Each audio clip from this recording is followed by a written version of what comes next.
Les Pyrénées-Atlantiques se situent à l'extrême sud-ouest de la France. Le département fait frontière commune avec l'Espagne, tout au long de la partie occidentale des Pyrénées, qui viennent plonger dans l'océan Atlantique à Hendaye. Dans ce pays de contraste, cohabitent en bonne intelligence tant les éléments que les hommes basques et béarnais. Ensemble, avec fierté et ambition pour leur métier, ils contribuent au quotidien à faire de l'agriculture une composante majeure de l'économie.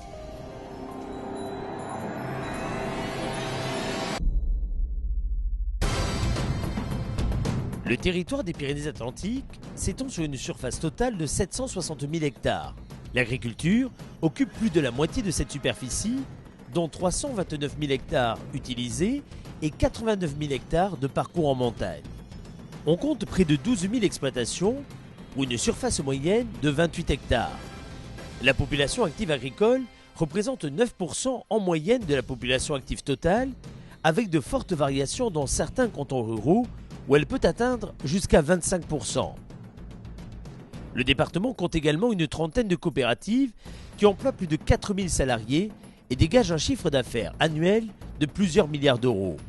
Au total, ce sont près de 41 000 emplois qui sont liés à l'agriculture. La politique de l'installation des jeunes agriculteurs est particulièrement dynamique sur ce territoire qui regarde résolument vers l'avenir. La passion, c'est déjà un peu la liberté. C'est vrai qu'on est aujourd'hui, on a tendance à dire qu'on est des entrepreneurs. On construit un projet professionnel jour après jour.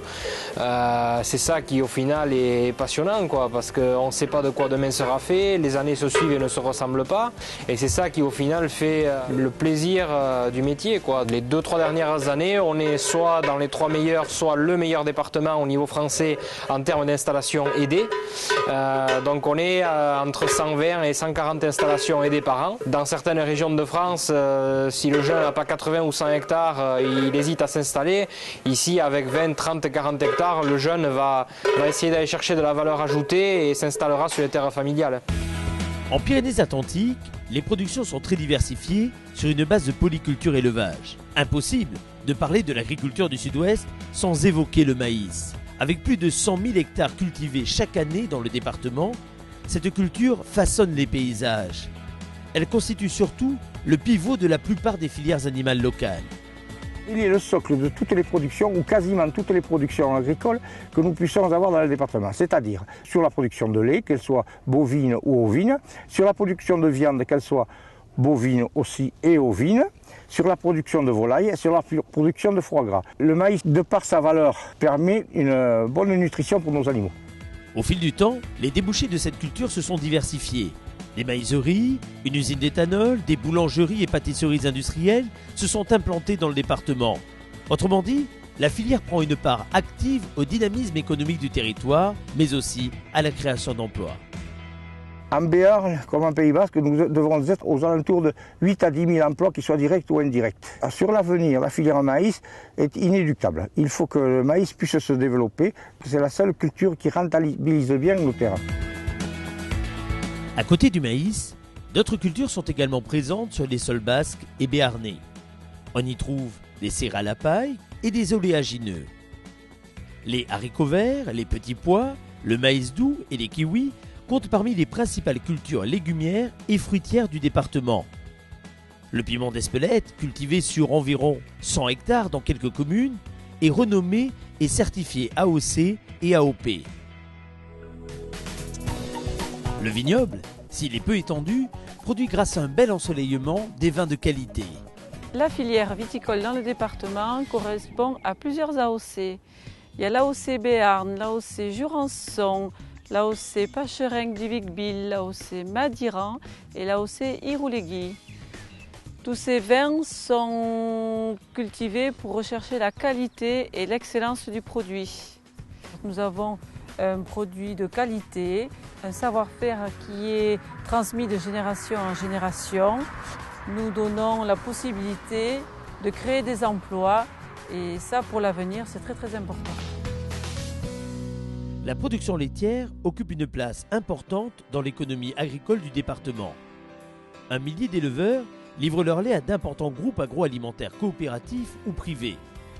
Près de 250 millions de litres sont ainsi collectés chaque année. Le département des Pyrénées-Atlantiques est le plus gros producteur de lait du Grand Sud-Ouest, c'est-à-dire avec les 270 millions de litres de lait collectés. Ça génère un nombre d'emplois impressionnant. Aujourd'hui, le département compte autour de 35 000 vaches laitières, donc la race Primochtel, la race prédominante sur le département.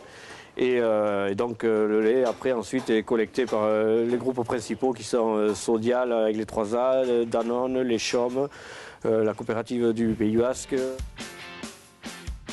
Bien que la culture du maïs soit pratiquée dans la plupart des exploitations, l'élevage représente 70% de la production agricole finale.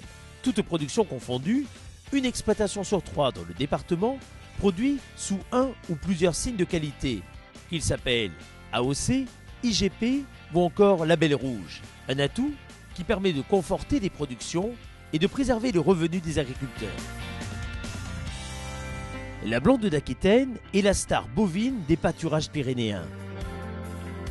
C'est une fusion de trois races, 3 rameaux. Donc la blonde des Pyrénées ici, la blonde de Quercy qui était plutôt basée le Tarn et Garonne et la garonnaise qui était basée Lot-et-Garonne. C'est la race qui domine vraiment le département. C'est une vache qui à la fois amène de la viande, qui nourrit bien son veau. Et après c'est une race qui est très bien adaptée pour le climat ici, avec l'été et la montagne. Bien engraissée, bien finie. C'est une vache qui est très tendre, avec un bon persil, ce bon persil là qui revient très bien. La blonde elle est renommée, les bouchers veulent cette vache parce qu'elle a un très bon goût, donc les consommateurs sont très contents de cette vache. Donc il y a 2 labels pour les vaches, donc il y a le label Bœuf Blonde Aquitaine et le label Bœuf Excellence. Et après il y a un label pour les veaux, c'est le veau sous la mer. Autre fierté de ce territoire, le fameux jambon de Bayonne. Climat, mode d'élevage, savoir-faire des éleveurs et des salaisonniers, démarches de qualité sont autant d'ingrédients de la réussite de la filière structurée sur tout le bassin de l'Adour. Dans notre région, comme dans toutes les régions à faible densité porcine, il faut qu'on trouve un moyen de tirer notre épingle du jeu à la manière des grands bassins de production qui bénéficient d'économies d'échelle pour l'acheminement des aliments, pour les abattoirs qui sont de plus grosse taille que par chez nous. L'interprofession porcine a donc travaillé longuement pour obtenir en 1998 l'IGP Jambon de Bayonne, dont nous bénéficions pleinement aujourd'hui, à hauteur de 2 centimes par kilo de porc vendu en moyenne. Donc cette IGP nous impose une certaine quantité de céréales dans l'alimentation et nous demande également d'amener les porcs à des poids supérieurs aux standards français. Pourquoi? Parce que les salaisonniers ont besoin de gros jambons, 8-9 kilos de moyenne, frais, et que plus ils sont gros, et bien plus ils vont supporter un temps d'affinage élevé. Et aujourd'hui on est à 7 mois minimum et les salaisonniers et le cahier des charges IGP Jambon de Bayonne souhaitent porter ces 7 mois à 9 mois d'ici 2015.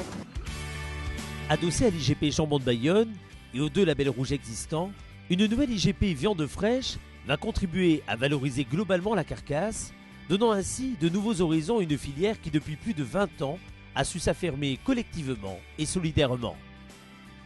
Autre atout du département, le porc de race basque, le Quintoa.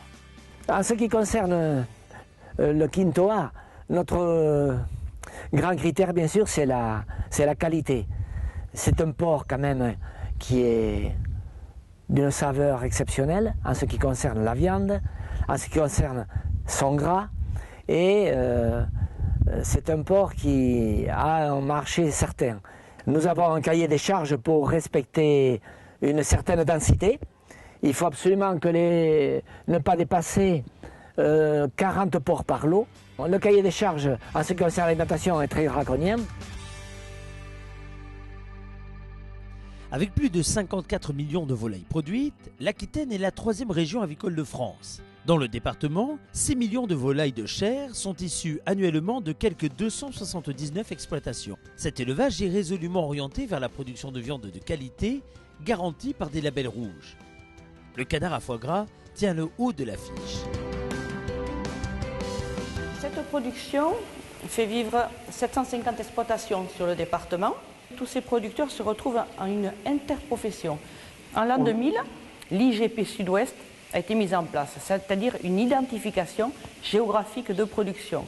Nous pouvons ainsi montrer aux consommateurs que le canard qu'ils vont acheter en foie gras ou en magret provient du Sud-Ouest, zone de production traditionnelle. Ça nous a permis de stabiliser une production et de produire plus de la moitié du foie gras français sous cette identification. Nous produisons 6,5 millions de canards gras sur le département et c'est une grande chance pour nous parce que nous sommes encore très nombreux et ainsi ça a pu consolider beaucoup d'exploitations et spécialiser d'autres. Il se produit 24 000 tonnes de foie gras dans le monde. La France en produit 19 000 tonnes. Donc nous sommes les premiers producteurs mondiaux de foie gras. De nos jours, les pays qui importent le foie gras, ce sont des pays qui se développent. La Corée, la Russie, la Chine. Nous sommes dans des pays nouveaux et nous sommes très fiers d'être le maillon du fleuron français au niveau de la gastronomie.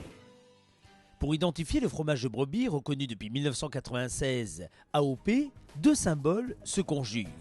L'osso irati, le pic emblématique du Béarn associé à la vaste forêt de hêtres qui domine le Pays basque. Tout un symbole.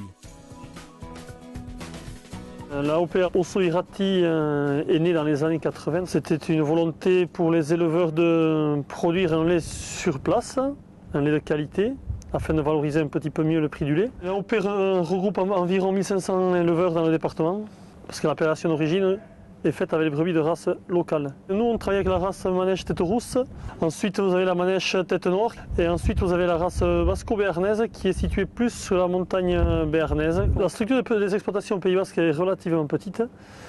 Beaucoup de gens transhument, donc ça fait qu'ils ont une période de traite assez courte. Une particularité du fromage, c'est un fromage vraiment typique d'ici, avec un goût bien prononcé, complètement différent d'un fromage de vache, beaucoup plus fort. C'est une filière très dynamique, il y a beaucoup de jeunes qui s'installent, et c'est une tradition, ça c'est sûr.